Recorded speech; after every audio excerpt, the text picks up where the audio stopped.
An immune cell. Okay? There's an immune cell right here. Okay?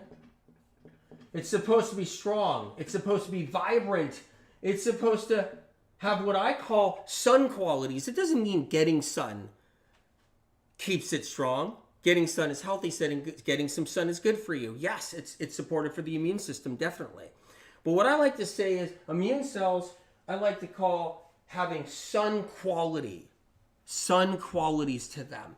What I mean is a brightness. The immune cell is alive. The immune cell is vital. It's strong. That's how we need to envision our cells. That's the cells we want.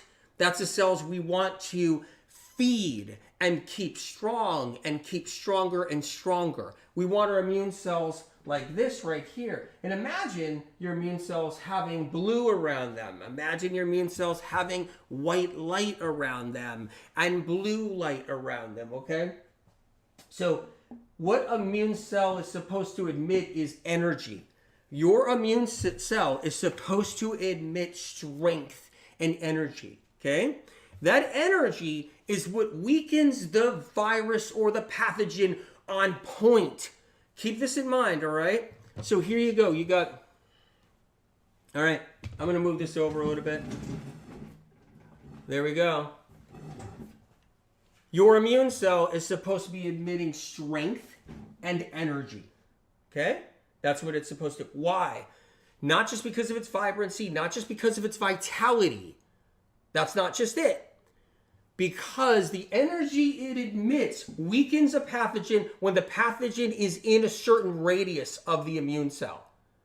A certain radius. Keep that in mind. You got a pathogen coming closer to...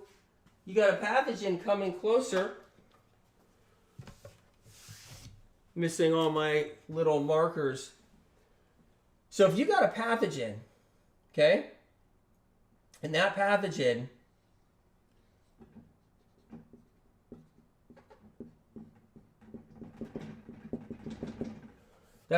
is coming near the immune cell. What's radiating off of your immune cell is supposed to be so strong, so vital. The energy coming off stuns the pathogen. That's what it's supposed to do. Actually stun it to weaken it. It's kind of like a spell it puts on the pathogen. That's the key. We want our immune cells strong so that they weaken the pathogen when the pathogen gets close. So as the pathogen gets closer to the immune cell, or the immune cell gets closer to the pathogen, the virus, the bacteria, and so forth, okay? This radiating energy you see coming off of a strong, healthy immune cell puts the pathogen in a weakened state, like a trance. So you see what I'm doing right here? When your immune cell gets closer and closer to that pathogen, it sends out more energy frequency, more vibrations, more vitality emits from your immune cell. As that happens, it starts to hit the pathogen, as you see right here on the board. See the pathogen? Whether the pathogen is flu, whether the pathogen EBV, whether the pathogen is something else, is strep. Okay? Regardless of what it is, that energy emitting from a healthy, vital immune cell, an immune cell that was fed, an immune cell that was supported, you guys, this is a big deal. Not an immune system, not an immune cell that was starved, not an immune cell that was broken down. When you got a strong one, here's how it's supposed to work. It's supposed to disable the pathogen and prepare it to get eaten. It's supposed to actually weaken it. So if there's more pathogens as well, say there's another pathogen here, okay? Because they explode and they proliferate and they grow. And there's another pathogen here, right here, okay? You can have 2 pathogens, 3. People get the flu. Then they get, what happens is you get the flu. Your immune system weakens. And your immune system weakens from the flu. And then all of a sudden, an Epstein-Barr shows up.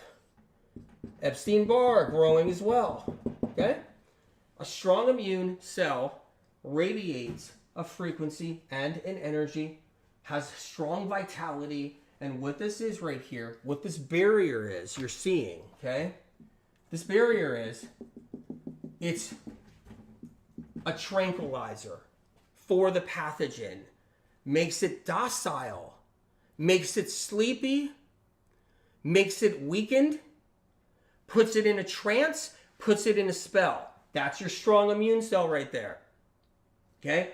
As the pathogens weaken, and then they get placed in that energetic spell, you see right here, the immune cell can determine what pathogen it's going to tackle first, which one it's going to hit right away. Okay?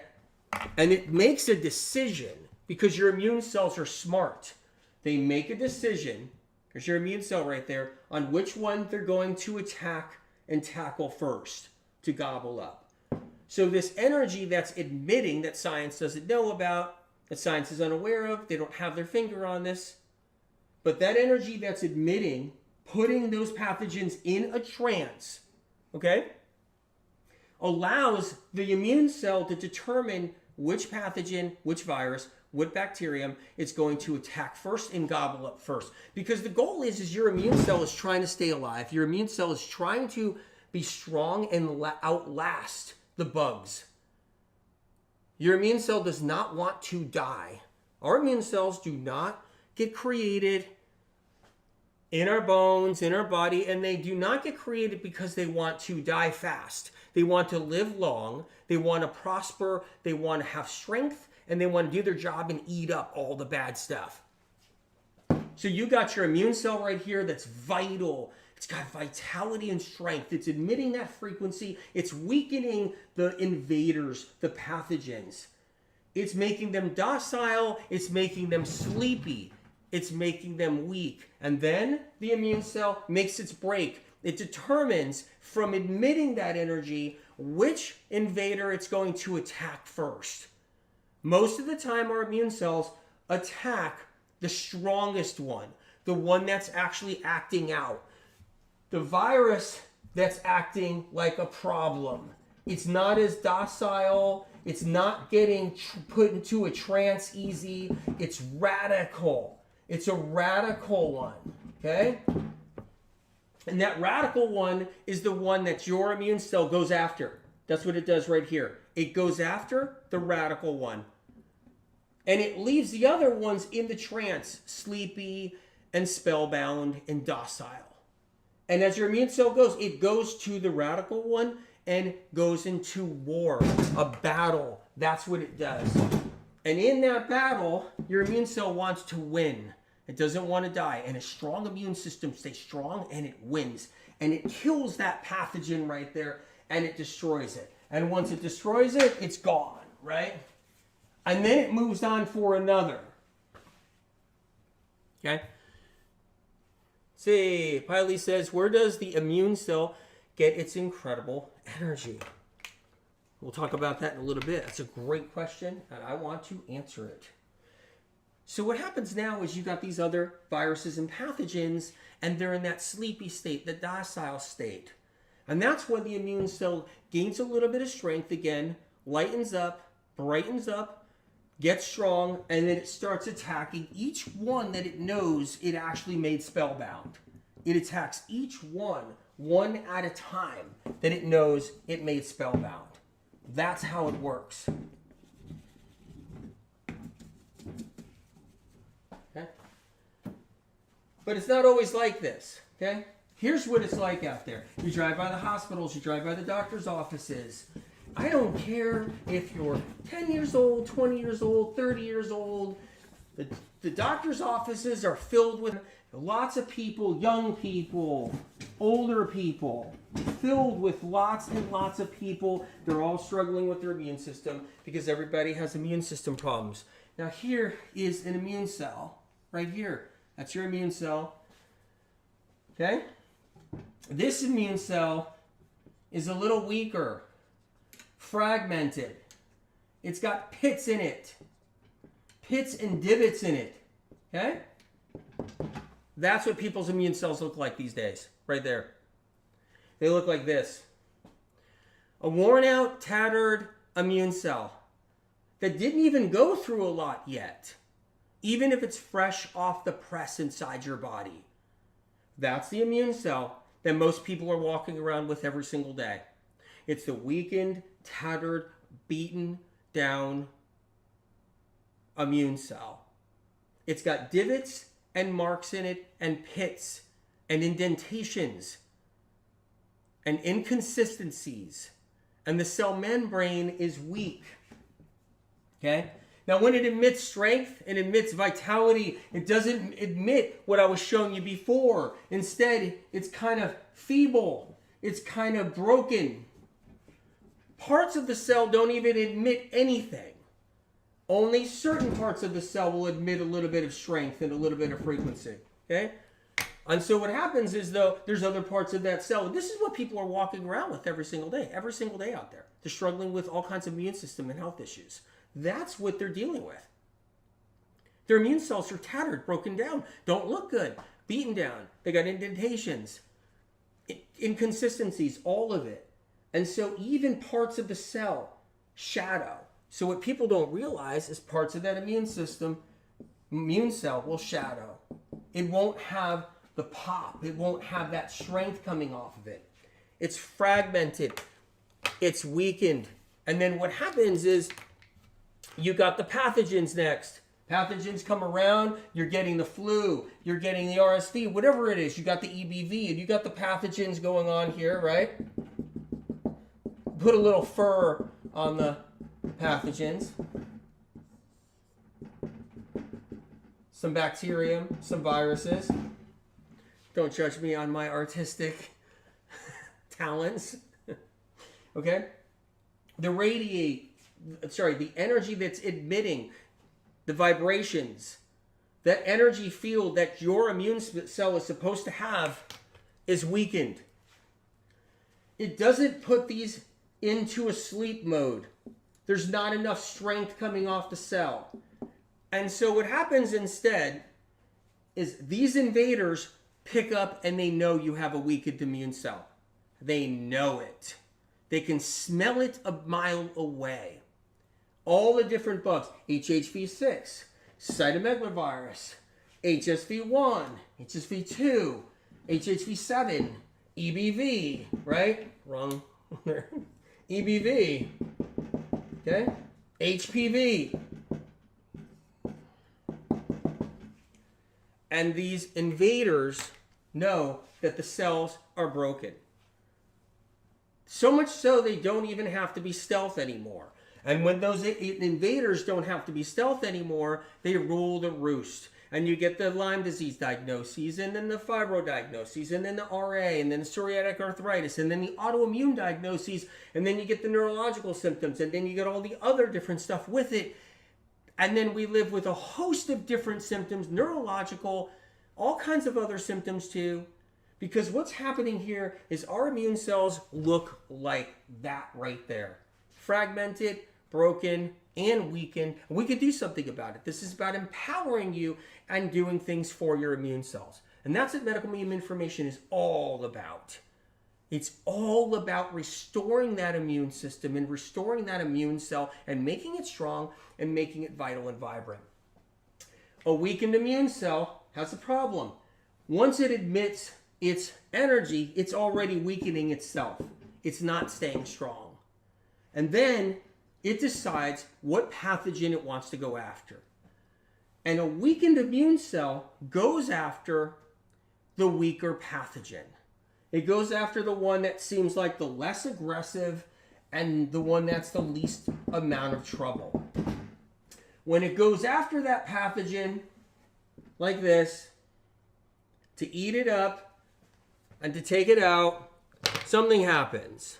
As it's doing it, a stronger pathogen will come and wage war with the weakened cell. So then we have a problem on our hands. The stronger pathogen will wage war by going to save the other pathogen. Yes, viruses save viruses. Bugs save bugs. Bugs join together and gang up on the immune system. Bugs join together and gang up on your organs, your glands, your thyroid, your liver, your pancreas, your spleen, your intestinal tract, your brain, your heart. They gang up. They smell weakness. And pathogens can even fight each other, too, for the prize. Sometimes you'll get a pathogen that will not just gang up and join another pathogen, but that pathogen will go and fight another pathogen for the prize because it wants to take out the immune cell. Why? Because when it eats up the immune cell, it learns information about your immune system. It digests and gobbles up critical secret information that your immune system holds and harbors intelligence. And the pathogen gains from it. Every time a pathogen wins a war, wins a battle against an immune cell, it gleans information and intel. And when it does that, it strengthens it for another war and another battle. We walk around with broken immune systems every single day. You see it out there. Anyone with the problem. You talk to anybody. Well, I got an acne problem. Broken immune system. Well, I got, an ovarian cyst. Broken immune system. Well, I got PCOS. I get endometriosis. Broken immune system. Well, I got this and this and this and this. And it's endless. It's endless. And it's not supposed to be like this. It's not supposed to be like this. We're not supposed to be this sick. We're not supposed to be a country and a world filled with sickness. Global sickness. We're not supposed to be like that. As that immune cell gets destroyed and eaten up and annihilated by invaders, the invaders learn information and intel that makes it so when the next immune cell is born, okay? The next immune cell is born. There's intelligence inside the pathogens that they're passing down to other pathogens about what the weaknesses were inside that immune cell, so that they don't lose the fight with the new immune cell. That's how it works. That's why people stay sick. One of the reasons why they just stay and stay sick. And 20 years of sickness and 30 years of sickness. Crispy perspective. Haven't seen you in a while. That's why everything you teach is focused on building the immune system. Makes so much sense. That's why I'm screaming from the rooftops about the immune system. Medical immune information helps people's adrenals. It restores people that are dealing with Crohn's and colitis and gut problems. It helps people with acid reflux. It helps people with all kinds of different conditions and symptoms. But I talk about the immune system for a reason. A reason.